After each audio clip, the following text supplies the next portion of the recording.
rencontre d'une autrice, d'une rêveuse et d'une lectrice. Il me reste exactement 10 livres pour atteindre les 100 livres de l'année. Et du coup, je me suis dit, je vais vous faire une liste des 10 livres que je veux absolument lire jusqu'à la fin de l'année. Je vais donc commencer par les livres en numérique. Le premier, il s'agit de La malédiction des dragons de Lucille Chaponnet. Ça fait extrêmement longtemps qu'il traîne dans ma pile à lire. Je crois un peu que j'attendais en fait que le deuxième sorte. C'est fait. Est-ce qu'il va s'ajouter à la liste? Je ne sais pas. En tout cas, le premier tome, il faut que je le lise. Un maître espion possédé par un démon, une voleuse de talent, une excursion mortelle sur des terres maudites des dragons.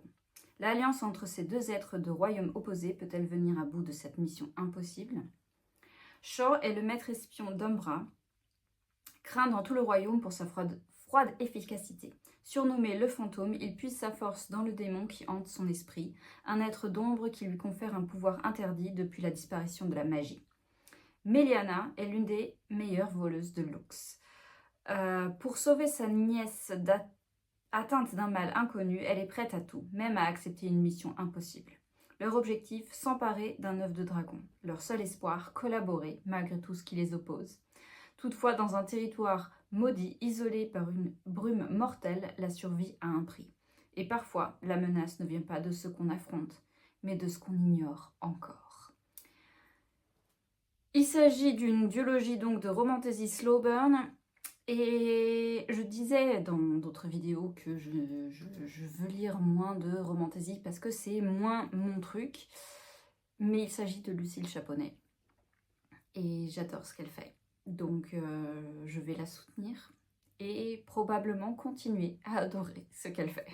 Ensuite, j'aimerais lire le tome 1 des Maudits de Fairywood d'Amandine Peter, qui est aussi une autrice auto-éditée, quoique ce livre a été publié cette année en poche, donc on va dire que c'est plutôt une autrice hybride. C'est le premier tome d'une trilogie et je vous lis tout de suite le résumé. Au cœur d'un manoir isolé sur une île mystérieuse, les derniers faillis du Royaume-Uni attendent une chance de briser leur malédiction. Chaque décennie, un groupe d'humains est convié à participer à un jeu mortel pour résoudre le mystère de leur sort. Cette année, Everly Quinn reçoit l'invitation tant convoitée. 10 ans après la disparition de son frère pendant les jeux, elle est déterminée à comprendre ce qui lui est arrivé. Mais dans un monde où la magie est une arme, la séduction un piège et la vérité une illusion, chaque révélation pourrait la conduire plus près du danger, et le fait qui semble vouloir l'aider est peut-être le pire de tous. Everly va devoir protéger son cœur et surtout ne jamais oublier que dans ce labyrinthe de mensonges, faire confiance, c'est déjà perdre. Le mystère d'une malédiction, des failles à l'âme tourmentée et un jeu où chaque erreur peut être fatale, à Fairywood, aucun secret n'est sans conséquence. Et c'est un roman finaliste du prix des Imaginales en 2024. Les livres sont en papier et je les pioche à côté de moi sans ordre particulier. Il s'agit de An Island Christmas de Jenny Colgan, qui est le tome 3 d'une saga de romance cosy. À chaque fois, pas forcément à chaque fois avec des gens différents, mais ça se passe sur une île et parfois il y a des couples différents qui s'assemblent au fur et à mesure. Ici, alors je vais essayer de traduire vite fait. L'île de Muir est une île au large de l'Écosse, un peu isolée, et donc tout le monde se connaît, tout ça. Parmi eux, il y a Saïf, un médecin, il me semble, oui, syrien, qui a quitté son pays à cause de la guerre et qui est réfugié et qui a refait une vie en Écosse. Et ses 2 enfants qu'il n'avait pas vus depuis longtemps parce qu'ils étaient perdus en Syrie, lui ont été retournés, mais pas sa femme, et il ne sait pas où est sa femme. En parallèle, nous avons aussi Lorna, qui est une prof, mais je crois aussi directrice de l'école de l'île de Muir, qui elle a le béguin pour Saïf. Je ne sais pas où va nous mener cette histoire, mais pour l'instant j'aime bien toutes ces histoires de petits villages. Ensuite, j'ai le tome 1 de The Fifth Season de N.K. Jemisin, c'est le tome 1 d'une saga, enfin d'une trilogie il me semble, qui a été publiée il y a un certain moment. Je ne peux pas vous lire le résumé parce que il n'y en a pas. Il y a ici que les commentaires, les avis de gens importants. Ici aussi, c'est écrit que c'est oui, que ce livre a gagné les Hugo Awards, je ne sais pas en quelle année, mais en tout cas d'autres, et qu'il a été finaliste dans d'autres prix plus ou moins importants. Je sais que c'est de la fantaisie, je sais que c'est pas tout rose là-dedans. Ce qui me pousse à vouloir le lire jusqu'à la fin de l'année, c'est que ça fait longtemps qu'il est dans ma pile à lire et que je veux finalement décider, enfin décider si ce livre, si je continue la saga ou si en lisant ce livre je me dis ben finalement c'est pas pour moi. Ensuite, livre aussi qui est longtemps dans ma pile à livres mais pas aussi longtemps que The Fifth Season. Il s'agit de Il a neigé sur le fjord de Laetitia Arnoux des éditions Twinkle. Voilà, super objet livre. On verra si la qualité est la même que de l'histoire est la même que Un automne à Maple Fall Creek, il me semble que ça s'appelle. Voilà. Dans tous les cas, je l'ai reçu l'année dernière, ce livre, et il attend sagement l'hiver. C'est bientôt l'hiver. Je le lirai jusqu'à la fin de l'année, ou si vraiment il y a d'autres choses qui rentrent au milieu, en janvier. Celui-là, je me permets de le repousser parce que je ne crois pas.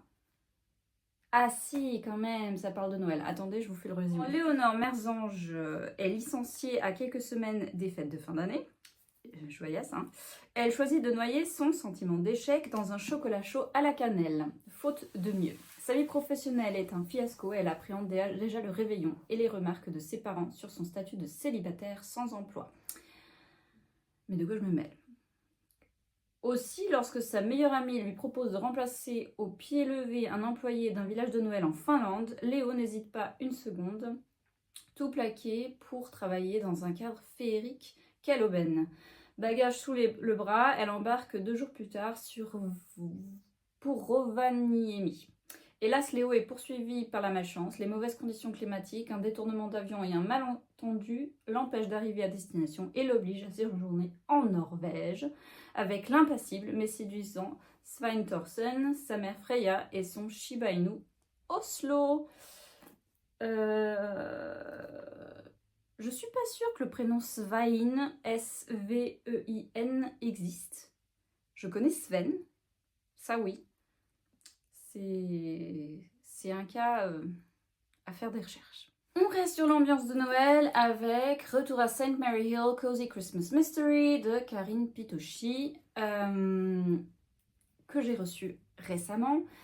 Donc, lorsque Joanne Brown, la scénariste de la série suivie par toute l'Angleterre, disparaît mystérieusement, le pays est en émoi.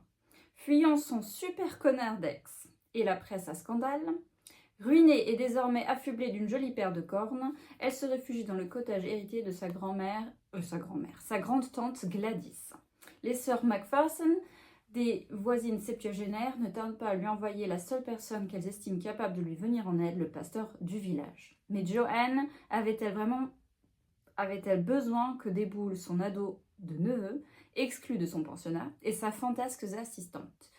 Et quand les vieilles dames décèdent les unes après les autres, les fêtes de fin d'année virent au cauchemar. Avec ses acolytes hauts en couleur, Joanne se lance alors dans une enquête périlleuse qui menace de révéler des secrets enfouis depuis longtemps à St. Mary Hill. Ça a l'air fantastique, ça a l'air drôle. Bon, il y a des meurtres, hein, donc ça peut être... c'est pas si drôle que ça, mais vous voyez ce que je veux dire. Donc ça, c'est pour Noël. Ensuite, je vous présente 2 livres en même temps, puisqu'il s'agit de Date with Justice et Date with Destiny, dans cet ordre-là. Les 2 derniers livres de la saga des détectives du Yorkshire de Julia Chapman. Je ne vous fais pas le résumé parce que à chaque fois, il y a un crime, que ce soit un meurtre ou autre chose, et Samson et Delilah vont essayer de décortiquer tout ça avec l'aide plus ou moins laborieuse des villageois. Et comme je m'étais juré de finir cette saga cette année, cela... absolument, il faut que je lise jusqu'à la fin de l'année. Ensuite, j'ai un livre très spécial qui m'attend. Très spécial parce que c'est un livre que mon amie Mafalda Vidal adore. Elle a d'ailleurs basé sa newsletter sur ces livres, une newsletter que vous ne devez vraiment pas rater. Elle est absolument géniale. Donc je vous mettrai le lien en description parce que oui, je fais de la pub pour d'autres gens, mais je vous jure, c'est une newsletter qu'on a envie de lire. Bref, quel livre, après tout ça, de quel livre s'agit-il? Il s'agit de Fahrenheit 451 de Ray Bradbury. Et non, il n'a pas cet état-là parce que ça fait 3 siècles qu'il attend dans ma pile à lire. Il y a cet état-là parce que c'est un livre qui appartenait à mon papa. Et c'est une édition de quand, je ne sais pas, c'est pas écrit, si, des éditions de 1955. C'est plus vieux que mon papa. Bref, je veux le lire et pour enfin en discuter avec ma fada Vida. Le résumé. Appel à tous les limiers robots. Recherchez cet homme. Non, Montag. Signe particulier, refuse le bonheur obligatoire et rêve d'un monde perdu où la littérature ne serait pas bannie. Cet ancien pompier est un dangereux criminel. Au lieu de brûler les livres, il les lit. Le chef-d'œuvre de Ray Bradbury, dont François Truffaut a écrit et réalisé l'adaptation cinématographique. Est-ce que je regarderai le film? Peut-être, je ne sais pas. En tout cas, on ne brûle pas les livres. Dernière présentation et franchement le livre le plus fin de ma pile à lire. Il s'agit de Prosperous Demon de K.J. Parker. Et comme ça parle de démons et tout ça, probablement que je le lirai encore pendant ce mois-ci de novembre. Donc, je lis d'abord en anglais pour vous faire un résumé comme il faut. Ou alors, je cherche le résumé français. C'est plus simple. Je reviens tout de suite. En français, le titre, c'est Le démon de Maître Prosper. Et le résumé, c'est 3 phrases, entre guillemets. Hurrah, la grande duchesse d'Essen attend un fils. Quel dommage que le petit soit déjà possédé par un démon. C'est écrit ici, un humour aussi acerbe que son narrateur, un génie à la Léonard de Vinci et Machiavel, un exorciste sans cœur, tout ce qu'il faut pour un roman aussi malin que jouissif. Je ne sais pas si j'appellerais ça un roman. Il y a 101 pages, comme les Dalmatiens. Bon, un roman. Hein. Alors, qu'avez-vous pensé de ma liste? Je suis très curieuse de les lire. Plus maintenant que j'ai fait cette liste vraiment dans ma tête. Ils sont même mis en valeur sur mon petit chariot de pile à lire. Dites-moi si vous en avez lu quelques-uns, ce que vous en avez pensé, ou si quelques-uns vous donnent carrément envie, et si vous allez les ajouter dans votre pile à lire. Je vous invite à découvrir mes propres romans, l'intégrale de Constellation et mon tout nouveau roman tout frais sorti des fourneaux, Rouge comme le sang, une réécriture de Blanche-Neige. Tous deux se trouvent dans ma boutique, à l'achat évidemment. Si vous les achetez dans ma boutique, 10% des gains seront reversés aux Médecins Sans Frontières d'ici la fin de l'année. Sinon, vous avez également la possibilité d'acheter sur BOD, donc Books on Demand, tous les liens dans la description. Ma prochaine vidéo qui sera très probablement le bilan de novembre. Je vous souhaite d'excellentes lectures et vous dis à la prochaine. Allez, ciao!